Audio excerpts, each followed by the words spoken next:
और अपने मरे हुए बेटे को उठा करके बार बार चूमता है, बार बार चूमता है। रोहित तुम ये क्या हो गया? तारा ये क्या हो गया? तारा कहना तो चाहती है पर तारा की वाणी अवरुद्ध हो गई है। व्यक्ति ज्यादा दुख में जब होता तो वाणी अवरुद्ध हो जाती, बोलना तो चाहता पर बोल नहीं पाता। हरिश्चंद्र को वही याद आई बात कि मैं जिस दिन चला मेरा बेटा मेरे पैर छू के आशीर्वाद लेना चाहता था, ब्राह्मणी ने तमाचा दिया। मेरा लाडला हमसे कितना प्रेम करता था। अभी तक हमने संसार में सुना कि बेटे के हाथों से बाप जलाए गए, दफनाए गए, लेकिन मेरे जैसा निर्दयी बाप जो अपने हाथों से आज अपने बेटे को दफनाएगा। तारा, अब हम किसी प्रकार से तुम बेटे को ले जाओ, हम अपने बेटे में आग नहीं लगा सकते, हम अपने बेटे को जला नहीं सकता हूँ। तारा ये क्या हो गया?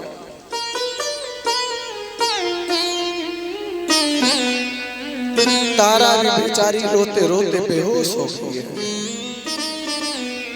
कुछ समय बाद होश आया। तारा ने कहा महाराज आपका बेटा है। बोले नहीं, बेटा जरूर है लेकिन कर कफन तो चाहिए।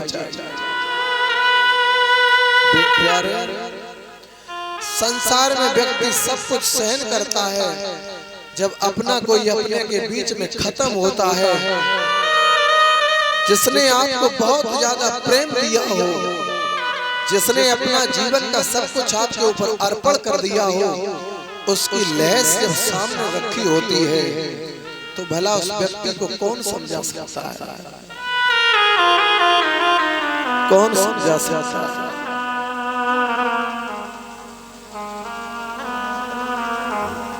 हरिश्चंद्र ने कहा तारा कर कफन तो चाहिए, चाहिए मुर्दा जलेगा। तारा ने कहा महाराज कर तो नहीं है, कफन दे सकते। आज साड़ी पहने थी, साड़ी को उतार के फाड़ दिया, आधी साड़ी कफन के रूप में बेटे को डाल दी, आधी साड़ी कर के रूप में महाराज को दे दी।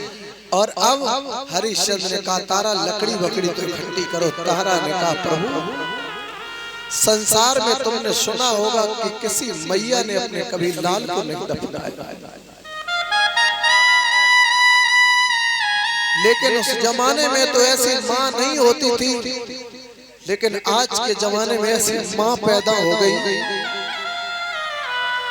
एक मोबाइल पे वीडियो वायरल हो रही है जिसमें एक लेडी सैंडल पहने है ऊंची एड़ी के और बच्ची को जमीन में डाल के उसके बाड़ उखाड़ रही है, मुंह से रक्त निकल गया। मेरे मोबाइल में वीडियो है, कोई देखना चाहे तो देख ले। ऐसी निठुर माएं पैदा हो गई हैं, अपनी संतान को मारने का काम करती हैं।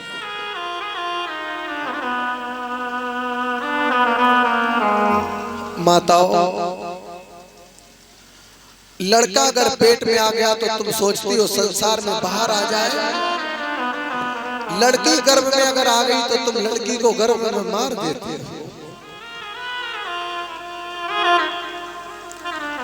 जब लड़कियों पे डॉक्टरों की छुरियां चलती हैं, डॉक्टरों के हथियार चलते हैं, वो लड़की की आत्मा कहती है ओरे माँ, ओरे बाप, मेरी जगह पे मेरा भैया आता तो आपसे बहुत कुछ मांगता, पर एक बेटी बाबू से कभी कुछ नहीं मांगती है। आप हाथ उठा के जो दे देंगे मैं वही लेके अपने ससुराल के लिए चले जाएंगे। मेरी कोई कामना नहीं रहेगी बाप से कि मुझे ये दे दो, वो दे दो, मुझे ये संसार देखने दो। तुम्हारे पास 2 लाख ना हो पाए, 50,000 हो जाए, 20,000 हो जाए, नहीं तो ऐसे ही किसी के पीले हाथ करके दे देना, पर गर्व में मुझे मारो ना, मुझे संसार देखने दो,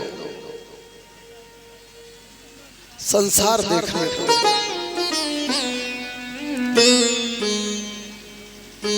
एक जगह पर पूरा परिवार, गर्भ में पत्नी आ गई, अल्ट्रासाउंड में पता लग गया कि लड़की है। उस लड़की को पूरा परिवार मारने में लगा। कि इस लड़की को हटाओ, लड़की को हटाओ। पर वो बाप जिद ठान गया कि मैं अपनी बेटी के घर में भ्रूण हत्या नहीं करवाऊंगा। बई बेटी जब जन्म हुआ, पढ़ लिख के जब बई बेटी एसपी बन गई, उस बेटी को जिस समय मालूम पड़ा कि मेरे पूरे परिवार ने मुझे मारने की जिद ठानी, मेरे बाबुल ने मेरी जान बचाई है। उस लड़की ने अपने पिता को वो सम्मान दिया जिस भारत में कोई भी लड़की अपने बाप को नहीं दे सकती है।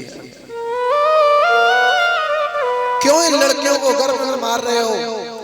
जहाँ लड़का पहुंच गए वहां लड़कियां भी पहुंच गई। अब तो जहाज से लेकर ट्रेन तक लड़कियां चला मत मारो। पर मुझे मालूम है कि कहीं ना कहीं बहन बेटियों को जन्म देने से हम लोग डरते हैं। क्यों डरते हैं? बस एक केवल कारण है कि हमारी बहन बेटी कहीं चित्त और चर्चा से ओझल हो गई तो हमारी नाक कट जाएगी। केवल बस इसलिए मैं बेलझाड़ी की बहनाओं आपसे एक निवेदन करना चाहूंगा, ऐसा कोई कदम मत उठाना जिसमें तुम्हारा भाई समाज में मुंह ना दिखा सके, जिसमें तुम्हारा बाप समाज में मुंह ना दिखा सके। ऐसा कोई काम मत करना जो तुम्हारे पिता के समाज में ना कट जाए। लड़के की 1000 गलतियां समाज माफ कर देगा, पर लड़की की एक गलती लोग 3-3 जन्म तक याद रखते हैं। तारा वहां से भाग पड़ी, मंदिर में जाके गिर पड़ी। विश्वामित्र ने बेटे को जलाया नहीं, एक गड्ढा बनाया और गड्ढे में बेटे को लिटा दिया, ऊपर से थोड़ी मिट्टी डाल दी, थोड़े कांटे रख दिए। कल जब फिर आएंगे तो अपने बेटे को निकाल के फिर चूमेंगे, अपने बेटे को फिर लाड़ लड़ाएंगे और जला देंगे तो फिर मेरा बेटा कल नहीं मिलेगा। बेटे को गड्ढे में रख के घर नहीं पहुंचे, विश्वामित्र ने काशी में आवाज लगा दी, कोई मंदिर में डायन आई है जो छोटे छोटे बालकों को डसती है, उसकी गर्दन कटा दो, नहीं तो पूरे गांव के बालक मारे जाएंगे। मुंह से रक्त निकल रहा था, हाथों की चूड़ियां फूट गई, रक्त निकल रहा था। आज मेरे भागवत प्रेमियों, हरिश्चंद्र इधर पहुंचे, कालू ने तलवार दे दी। हरिश्चंद्र मंदिर में जाओ, कोई डाहन आई है जो छोटे छोटे बालकों को खाती है, चले जाओ। हरिश्चंद्र ने तलवार तो हाथ में पकड़ ली। हे भगवान, ये क्या हुआ? अभी तो अपने बेटे को हमने दफनाया और अब इस तलवार से कोई और नहीं, मुझे अपनी पत्नी काटनी पड़ेगी। मंदिर में जा रहे हैं, इधर लक्ष्मी जी भगवान के पैर दबा रही है। लक्ष्मी की नजर तारा पे पड़ गई।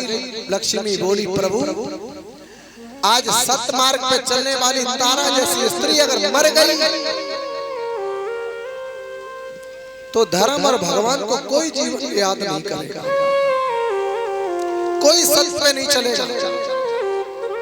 इसलिए आज तारा की तो रक्षा करनी पड़ेगी।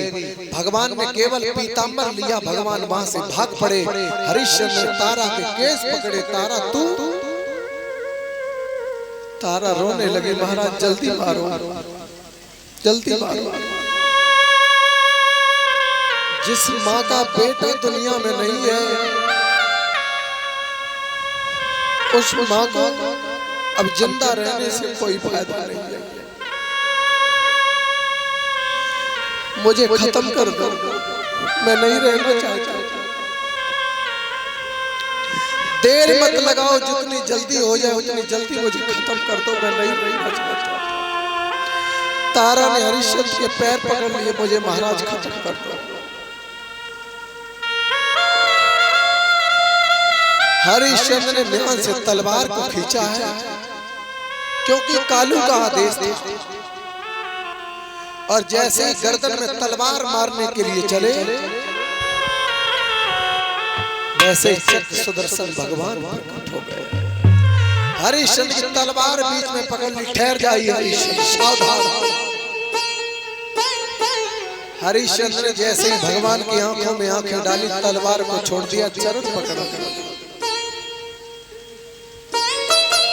डिडकारी मार करके रोने लगे। भगवान ने कहा हरिश्चंद्र ठहर जाओ। तारा को प्रभु ने अपना पीतांबर फेंक दिया, तारा लो अपना तन ढक लो। तारा ने कहा प्रभु जिसका मन खराब हो गया है, पर इस तन ढकने से कोई फायदा नहीं, मन मेरा बिल्कुल टूट चुका है, कुछ नहीं रहा, कुछ नहीं रहा। भगवान ने हरिश्चंद्र को खड़ा किया, तारा से कहा क्यों रो रहे हो, मेरा बेटा नहीं रहा। भगवान बोले बेटा है, तुम्हारा पति बेटे को मिट्टी में दबा के आया, वो जिंदा है, अपने बेटे को आवाज लगाओ। फटी फटी आवाज से आवाज तो लगाई है, रोता भागता हुआ चला है, अपने मैया और बबुल के बाहों में बाहों डालता। प्यारे, माता पिता का प्यार संतान के जीवन के लिए कुछ अलग अंदाज होता है।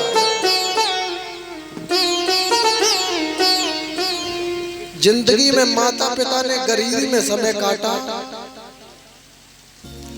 आज मेरे पास धन हो गया, मेरे माता पिता जिंदा होते अपने बेटे का सुख वैभव देखते तो आज कितनी प्रसन्नता होती। माता पिता के जीवन की सबसे बड़ी खुशी ये है कि उसकी संतान अगर सुखी है, उसकी संतान अच्छे मार्ग पर चलती है, तो माता पिता के लिए इसके अलावा और कोई खुशी नहीं है। माँ बाप का प्यार जीवन में अनोखा होता है, इसलिए जिनके माता पिता जिंदा है, अपने माता पिता की कद्र करो, माता पिता की इज्जत करो। माता पिता का दुख तो उस परिवार से पूछो जिनके माता पिता आज दुनिया में नहीं।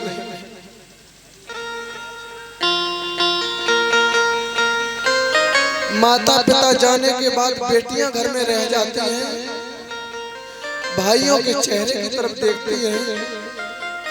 शायद जो निर्णय पिता लेता वो भाई नहीं ले पाएगा, क्योंकि बाप ने बेटी को जन्म दिया है, माँ ने बेटी को जन्म दिया है। जितनी गहराई से बेटी के दुख को माता पिता समझ पाएंगे, इतने गहराई से बेटी के दुख को कोई भाई और भौजाई नहीं समझ पाएगा। रोहित ने माता पिता के गले में हाथ डाल लिए, तीनों प्राणी ऐसे रो रहे हैं। भगवान माता पिता के चरणों में प्रणाम किया, इससे प्रतीत होता है कि मेरे जीवन के सबसे बड़े अगर कोई परमात्मा है तो मेरे माता पिता है। इनसे बड़ा दुनिया में कोई मेरा भगवान नहीं है। सबसे पहले माता पिता को प्रणाम किया, फिर गुरु को प्रणाम किया, फिर भगवान को प्रणाम किया। माता पिता की कृपा से जन्म मिला, फिर उनकी कृपा से गुरु मिले, फिर भगवान मिले। विश्वामित्र भी प्रकट हो गए, वशिष्ठ भी प्रकट हो गए, कालू मेहतर थे वो धर्मराज थे वो भी प्रकट हो गए। तीनों आपस में मुस्कुरा रहे हरिश्चंद्र को देख के। हरिश्चंद्र ने सबका आशीर्वाद लिया, सबको प्रणाम किया। तारा से भगवान ने कहा तारा वरदान मांग लो। तारा बोली प्रभु नहीं, मैं कोई वरदान नहीं चाहता, कोई वरदान नहीं। अगर वरदान देना है तो जब जब हम इस मृत लोक में आए तब तब मुझे यही पुत्र और यही पति चाहिए, इसके अलावा मैं कुछ नहीं चाहता। प्यारे, सत्य पर चलने वाला व्यक्ति परेशान हो सकता है, पर परास्त कभी जीवन में नहीं हो सकता है। सत्य बोलने वाले व्यक्ति की विजय होगी, थोड़ा समय लगेगा, क्योंकि फल भी पेड़ पे जब पकता है तो समय लगता है। कच्चा फल होता है, बहुत कड़वा होता है, पर वही कड़वा फल कड़ुए पेड़ में लगा है, फिर वो मीठा हो जाता है।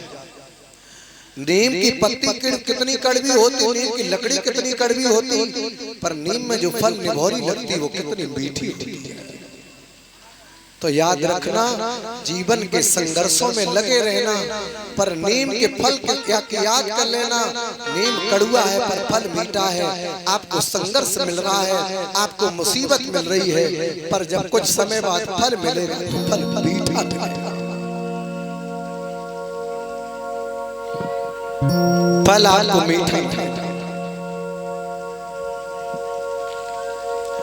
यहाँ भी माताओं ने बैठ के कथा सुनी है। कितनी ऐसी माताएं हैं जो माताओं को भगवान की कृपा से पति इस जन्म में मिले हैं, ये अगले जन्म में पति आपको फिर मिले। कितनी माताएं चाहती हैं वो हाथ उठाएं।